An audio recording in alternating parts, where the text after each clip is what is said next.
For too long have the forces of chaos terrorized our world. For too long have we lived under constant threat. And for too long has Cathaian blood been spilt. It ends today.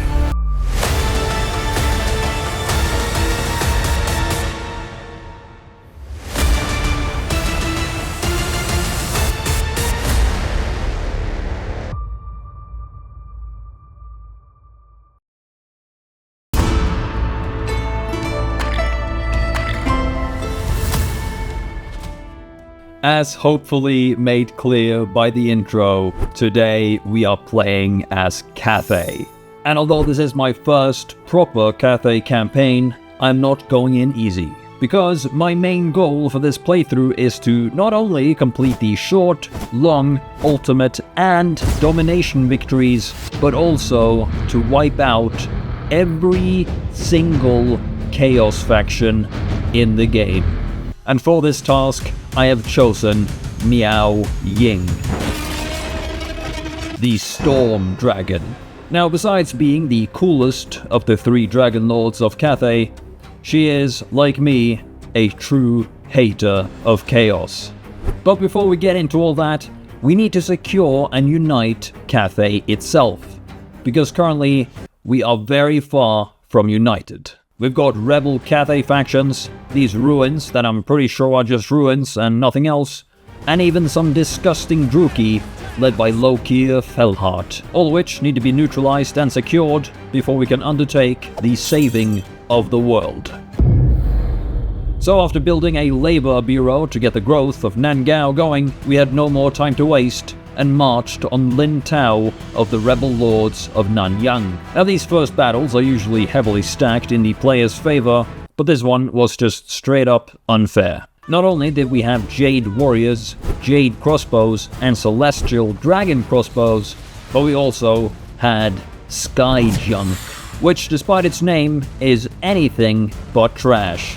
We also can't forget our starting hero, Yu Su the Alchemist. Lin Tao and his fellow rebels were nothing but peasants, like literally, so they barely made it up the hill we were on before routing. And we shot down the retreating rebels, allowing their blood to fertilize the water and soil of Cathai, at least doing some good to make up for their bad choice of rebelling. Disharmony in life for harmony in death. Speaking of harmony, that is actually a pretty big deal for Cathai. Harmony is equally important both on and off the battlefield. Cathaian units are usually marked as either yin or yang, and by being close to each other on the battlefield, they get buffs like improved reload skill or melee defense. Same thing goes for your buildings. All infrastructure buildings are marked with yin or yang. Now there's lots of variations, both good and bad for having too much of one, but personally I prefer to keep them harmonious for the plus 15% income, minus 25% upkeep for armies, and plus 20% campaign movement. Because, you know, that's like really good. Anyway, we auto-resolved our way through to a secured province, one step closer to a united Cathai. In addition to harmony, Cathai also has another unique faction mechanic, the Wuxing Compass, which essentially harnesses the winds of magic to strengthen Cathai either through economy boosts, less corruption, or army abilities. I set the compass towards the Dragon Emperor's wrath because that was extremely in the spirit of this entire campaign. I then sent off a caravan to distant lands to make some more money before recruiting a second lord, Jialong Yuan, because again, we have a lot of uniting to do. Miao moved on the settlement of Wengchang, taking it, and also securing a Trickster's Helm in the process. We kept moving through the rebels until we took Po Mei, wiping the rebel lords of Nanyang out. And by this point, my caravan had completed its journey, giving me a nice bit of money, and also a special item, courtesy of the vampires of Castle Drakenhof, the Carstein Blade. A pretty handy weapon, which I gave to Miao. And while we were fighting off rebels and this Beastman faction, I did keep a close eye on what was going on outside the Great Bastion. Now, just super quick, in case you're not familiar, the Great Bastion is a giant wall set up to keep Cathai safe from raiders and the forces of chaos, and it is our duty to man the walls and keep Cathai safe. Now you see, I'd noticed that one of the settlements out there that had previously been in the hands of Cathay was now in the hands of Chaos. So I used the Dragon Emperor's Wrath ability that comes with the Wuxing Compass to apply extreme attrition to enemies outside of it. I had every right to be concerned, because a few turns later, Snake Gate was laid to waste.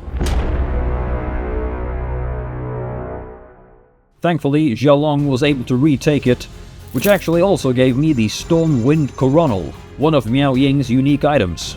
More importantly, this alerted me to the root of the problem: Oscar Trollhewer. Now I had hoped to be somewhat more united and ready before we had to deal with any Chaos factions, but unfortunately, Destiny had other plans. So with Chaos and Death knocking on our door, I had no choice but to declare war on Oscar, which also meant declaring war on his master,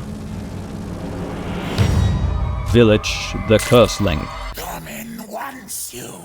So Miao Ying had to abandon the unification of Cathay, because now Turtle Gate had also just been razed by none other than Village himself. Themself? Either way, it's Chaos. It has to die. And so came the Battle of Turtle Gate.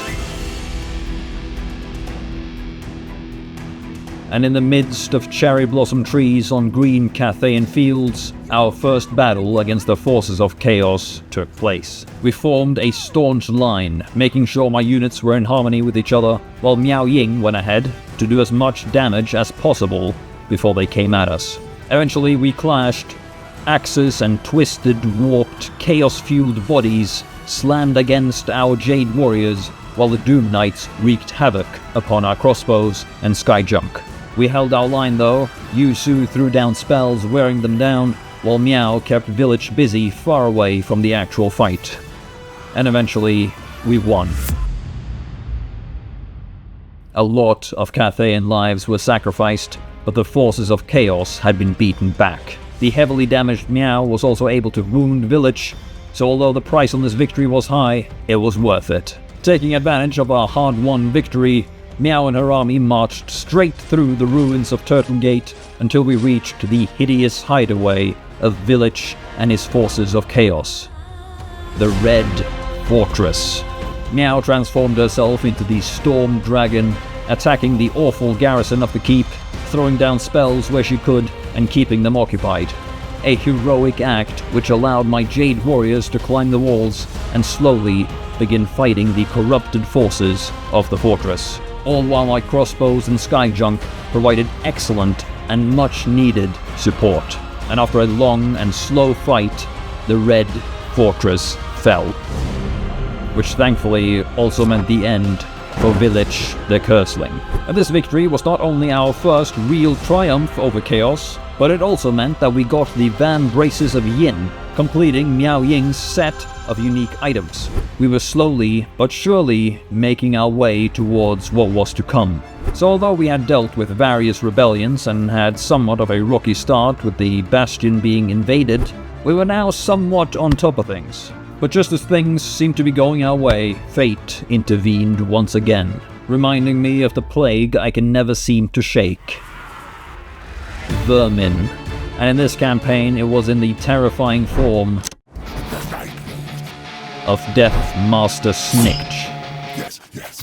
Because, huge surprise, all those raised settlements, yeah, they weren't actually raised. I know, right? What a huge plot twist. Wow. So, we set our sights on Snikch.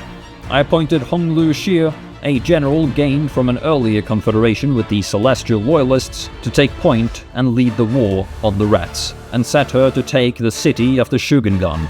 But just taking on Snikch didn't seem like enough for the gods of war, and we soon heard more rumblings outside the newly restored Bastion. That's right, the Chaos Dwarves were upon us, led by Zatan the Black. So now, not only were we dealing with a colony of unknown size of like ninja rat assassins, but we also had to defend ourselves from the demon dwarves coming in from the north. And on top of that, we were losing money, fast, I needed someone I could trust to stand their own in the face of danger and willingly battle to the death. Preferably a couple of well-traveled friends. Oh yes, Gotrek and Felix.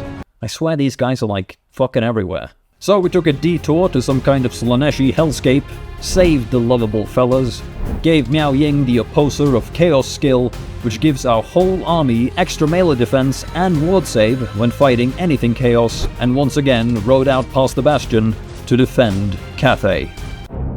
Zartan's army was mostly Orc laborers, but that didn't necessarily mean that this was an easy fight. Especially as I kinda forgot about the Dreadquake battery until it was basically too late. Miao almost died taking Zartan out, but after a long fight, we took out their artillery and eventually won, wounding Zartan in the process. But despite our win, we still had more Dawi Zar to deal with, because Zartan had not come alone. So once again I evoked the Dragon Emperor's Wrath, applying extreme attrition to Zartan's remaining army. However, our victory in the Chaos Wastes was quickly overshadowed by the huge losses we were taking in the Rat War. Because after having been defeated by Snikch, the army of Hulongji was ambushed right as they were retreating back to the city of the Shugengun, and we fought valiantly against the rats, surviving wave upon wave of vermin. But sadly, the rats were just far too many. Dark times had fallen upon Cathay. Miao and her army were barely making any progress against Zartan, as he kept sending army upon army onto us. Rats were running rampant around Cathay, making sure that whatever army I sent against them either returned heavily damaged or didn't return at all. But it's always darkest before the dawn, and this time, dawn came in the form of Seitang the Watcher, a heavenly sentinel with a bow capable of killing even the mightiest of foes. And with Seitang's help, Miao plowed through Zartan's forces, eventually making it to the Volary, defeating the garrison and wiping out Zartan and the war host of Zar in the process. Meanwhile, the money gained from defeating and occupying the Chaos Wolf settlements helped finance another army led by Zhu Du, my newfound champion against the rats, who marched on Snikch, mercilessly taking Kunlan. While all this had been happening, I'd also sent a hero out to sea towards Lustria. Because again, I wanted a united Cathay, and we can't have that without the Jade Dragon Yuan Bo. And thankfully he was alive, so contact and trade was established. And with Zartan fully beaten, Miao marched back into Cathay and helped Zhu Du take out the rest of the rats, before we also took care of Loki Felhart, which was pretty easy at this point. Cathay was pure, the Bastion was secured, and we were well on our way to saving the world.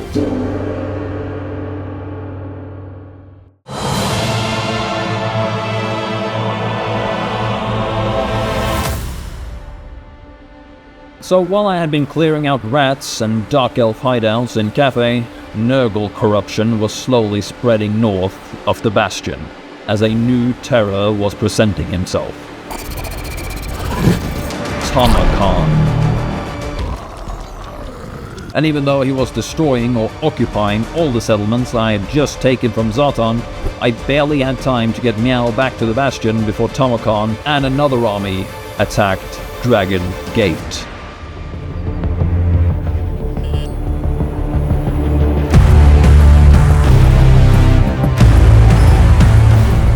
Tamarkan was far from alone and had brought the fiercest of his nasty followers with him, Kaisk the Befouled. Not to mention all the other disgusting things, so I had to be smart with my defenses. Because if the Bastion fell to Tamarkan and Miao was wounded in the process, we would certainly be, well, fucked. Thankfully, the Great Bastion has a lot of choke points you can use. So I built up barricades, set my crossbows behind them and my Jade warriors up front, creating 4 harmonious kill zones. And I placed my Crane Gunners, Sky Junk, and Seitang on this platform, giving them all excellent range for shooting. And this actually worked remarkably well. Tamarkan was obviously insanely hard to take down, but with Miao and Gotrek and Felix, plus a lot of crossbow fire, the Maggot Lord eventually fell. And slowly but surely, so did the rest of his disgusting entourage. It was a Pyrrhic victory, but a victory nonetheless. Now I'll admit, I was pretty terrified of Tomahawk, but after this win, he wasn't that hard to take down. I mean, he obviously respawned like instantly, so I had to fight him a fair few times, but still, it went surprisingly well. But the fighting and chasing Tomahawk did take some time, so while that was happening, I was able to build up my strength.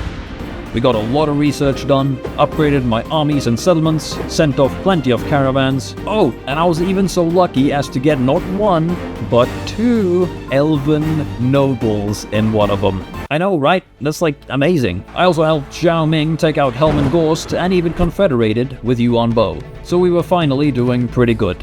So good, in fact, that when Miao was reaching the final settlements of Tomahawk, we got the long victory. So, good job, guys. But long victory also means endgame crisis, which turned out to be a vampiric ascension, resurrecting Helman Ghost, who I had literally just taken out. Like, literally, as in like, pretty much the same turn. Miao Ying wasn't too far away though, so I sent her down in hopes of dealing with Ghost in one fell swoop. And her army was a lot better at this point. We had now traded out our Jade crossbows for only Celestial Dragon crossbows. We had Celestial Dragon Guard, and probably one of my favorite units in the Cathay roster, the Terracotta Sentinel. I'd also upgraded the Celestial crossbows a lot, not only through research and Miao Ying skills, but also through Seitang, as he also can give them a few nice buffs. So they had now gone from this to this. So being very confident, I attacked Helman and 3 more of his armies, with some help from the Golden Order. And this was a brutal fight. I should definitely not have been as confident as I was. But nevertheless, we fought off wave after wave of monsters and ghouls. And after a horrific, Halloweenish fight, only 2 heroes remained, Gotrek and Felix. Both caught in a swarm of all kinds of ungodly creatures, they stood their ground, and through the power of friendship, they outlasted Helman's monsters, winning the battle. Now before this fight, I'd actually given Felix the Catalytic Kiln, which damages all enemies around him. So he did a solid 130,000 damage. So good job, Felix. After this, it was just a matter of cleaning up the remainder of Ghost's armies, and the caravan of Blue Roses was once again dead. Hopefully for good this time. Being super impressed with my double victory over the vampires, Zhao Ming was also now finally ready to confederate. The House of Cathay was finally united. And it was time to get into what this campaign is actually all about. Cleansing the world of chaos.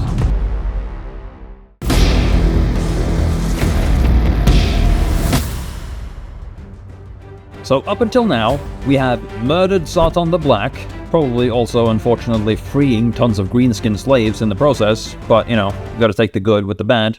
We've killed Tomahawk like 20 times, and buried Village the Curseling, a place no one will ever find him, meaning that the way up north was fully secured. We've also cleared Cathay of rats and dark elves, and researched Incorruptible Dogma, which gives all our armies plus 10 leadership and plus 20% weapon strength when fighting against anything chaos. But more importantly, we now had all 3 dragons. The Storm Dragon Miao Ying, the Jade Dragon Yuan Bo, and the Iron Dragon Zhao Ming. Now the plan was simple. Miao would continue west, clearing out any and all beings of chaos in her way. Zhao would move up north, while Yuan Bo fought his way out of Lustria, with the end goal being for them to meet in Ulthuan, hopefully completing our campaign. The war against chaos could officially begin. And our first, and at least right now, mightiest opponents were actually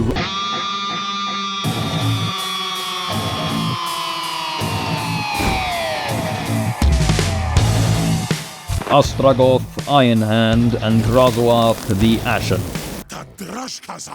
So without wasting any more time, Miao Ying marched on the Black Fortress, garrisoned by Drazoath himself.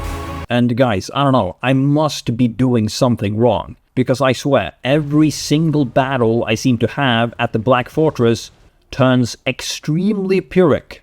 We lost like 3 units of Celestial crossbows to their Dreadquake army ability and their actual Dreadquake mortar, which I tried to take out with Meow, but she lost like 70% of her health in the process and didn't even take it out. But we did catch a break, because Drazoath was especially foolhardy in this fight and actually flew out of the settlement to try to stop Sei-Tang and my Terracotta Sentinels from breaking down the gates.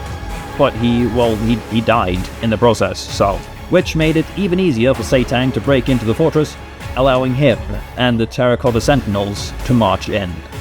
And we struck down the Chaos Dwarves and took the keep. The Black Fortress was in Cathay hands, which not only was a good victory for us, but also a severe blow to the Chaos Dwarf war effort. Now, I hadn't actually given these war declarations a lot of thought. It was a little bit reckless, because the Chaos Dwarfs were in a lot of alliances. So we had also declared war on the Legion of Chaos, War Host of the Apocalypse, the World Walkers, Wintertooth, and Epidemius of the Tallyman of Pestilence. Which I thought was weird and honestly kind of impressive, because I don't think I've ever seen Epidemius make it this far into a campaign. Now granted, we were on a mission to eliminate all kinds of chaos, but I was kind of hoping we'd face them more one-on-one, you know? And as bad as things now were, they were about to get a lot worse, because up until this point, Yuan Bo had only been fighting Silostra, which mainly just meant soaking wet zombies and a few ghosts, but now he was faced with yet another enemy. An enemy of an entirely different caliber, who had most of Lustria covered in fire and blood. Skull Taker. Butchery. However, the gears of war has started turning, and cannot be stopped, so the wars continued. Meow kept moving deeper into Chaos Dwarf country, leaving no survivors, and although her army did fairly well, my other ones weren't so lucky, and we faced several severe defeats, especially at the hands of Astragoth himself. Zhao kept pushing north, though somewhat slowly as we were faced with quite a bit of attrition moving through a lot of annoying terrain. Meanwhile, Yuan Bo kept fighting for his life in Lustria. And as if that wasn't enough, Karl Franz called out for aid and asked us to join in the fight against Be'lakor, and yet another minor Norsket faction. How many of these fucks are there? But you know, I obviously had to accept it. And eventually Meow had moved through most of the Chaos Dwarf lands and was starting to reach the northern territories, which is when I was faced with yet another dilemma. Or rather, an old enemy. Because you see, as I had been solely focused on the forces of chaos, a certain little green fuck had grown far too powerful for my liking. Skarsnik, who essentially was blocking my path to the west and to my military allies in the Empire. Thankfully, now that the Chaos Dwarfs had been driven out of their starting lands, I had quite a lot of armies with no real purpose, and what could possibly be better than slaughtering greenskins? So we attacked, starting with one of their top generals, Gorbad Ironclaw. And the map was beautiful for this fight and for my army. I was able to set up against this mountain with my long-ranged crane gunners at the back, Terracotta Sentinels to take the brunt of the attack at the front, and some Celestial Dragon Guards in between to pick up any stragglers. And of course, Sky Junk to rain sky fire on Gorbad and his green crew. Absolutely perfect. So many beautiful greenskin deaths in this fight, like truly amazing. Now, as much as I love massacring greenskins, I'm not going to spend too much time on the Skarsnik War, because one, it's not really what this campaign is about, and two, my last video was like 80% greenskin genocide, so we'll leave the Skarsnik War with this battle, especially as most of the battles were pretty much exactly like this one. Anyway, Meow continued her campaign, wiping out Drazoath and chasing Astragoth all the way into Norsken territory, where we also ran into Epidemius.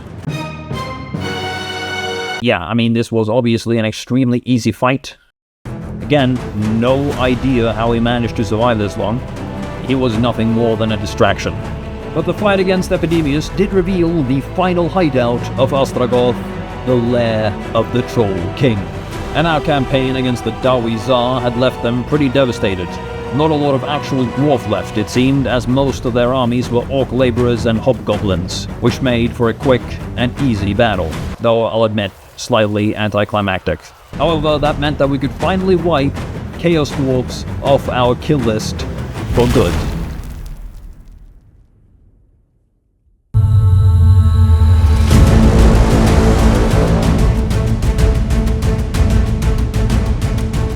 So at this point, the war against Chaos had gone on for quite a bit, and we had made good progress. But our plan was, well, sort of going to shit. Zhao was faced with quite a lot of pushback, dealing with Archaon, the Legion of Chaos, and again, a lot of Norse tribes. And meanwhile, in Lustria, Yuan Bo was still very much stuck, having been defeated a few times and had to retreat back to his starting settlements. And furthermore, a new adversary was revealed. Morathi. Now, not technically what you might call a Chaos faction, but the Slanesh corruption she keeps throwing around is all the excuse I need to cull some Dark Elves. Especially as I was guessing that she had wiped out all the elves of Ulthuan. That definitely requires bloody retribution. So the original plan was scrapped, and Miao Ying set out on her own towards Ulthuan, leaving the Norskins to Zhao Ming, who had just finished cleaning up Archaon and the Legion of Chaos. It was exactly as I feared. Not a single High Elf left. Only the Cult of Pleasure, Vampirates, and Enkari. So both war-weary and fueled by rage, Miao Ying attacked Enkari and 3 other Slaneshi armies. And although we definitely had better units, they outnumbered us by like a lot. Thankfully, the map we got was like a fucking godsend. There was like a huge rock in the corner of the map where I set up my army, sentinels at the front, crossbows at the back, and Celestial Dragon Guard in between, creating 2 choke points. The Marauders and Forsaken of Slanesh ran straight into spears, terracotta, and volley upon volley of arrows. And those of them who survived were only left vulnerable to the spells of both Miao and Yusu, and even Enkari himself was struck down, giving us the almighty, heroic victory. Oh, this is gonna be juicy. Oh, what the fuck?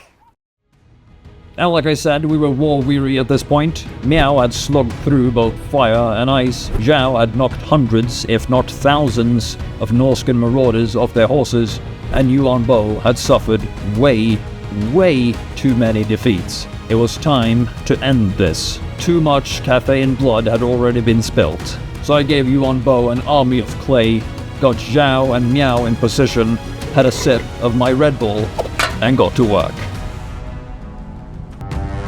Miao Ying took Ulthuan by storm, slaying Druki, Vampirates, and Slaneshi warriors all the same, purging the once elven lands of all evil.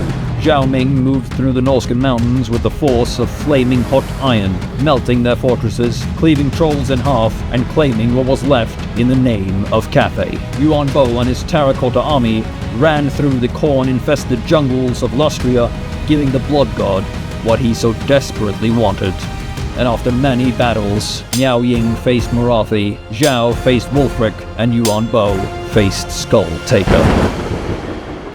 Chaos had lost, and Harmony had won. But surely that can't be it, right? No, you're right, because one foe remained. And I'd saved him for last, because I hate him the most.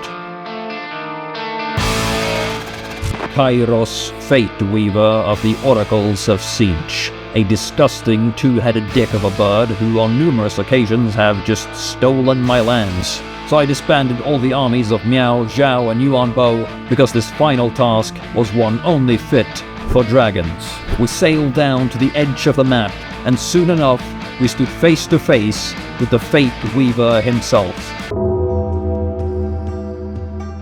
The Storm Dragon, the Iron Dragon, and the Jade Dragon united in a final stand against Chaos, and we started by attacking his army, picking off unit after unit until Kairos finally showed himself.